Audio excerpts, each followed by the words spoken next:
I'm trying to boot up my Windows, but it did a Windows update.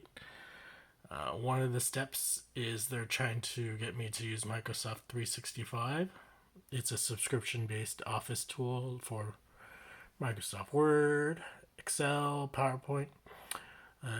There's a lot of tools out there that you can get for free. You can use Google Docs, or you could also use OpenOffice. But you can see it's kind of pricey. Well, for me, I'm just cheap. It's $50 for the year, first year. Then it will go back to $100 for the year. I won't be purchasing this, but they make it seem like, oh, it's a great idea. Let's go next. So this is what happened to me today. Just click no thanks.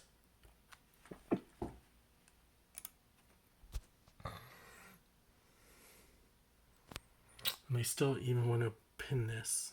You can click on unpin so they don't put a pin on your start menu or whatever. No, I don't want to use it.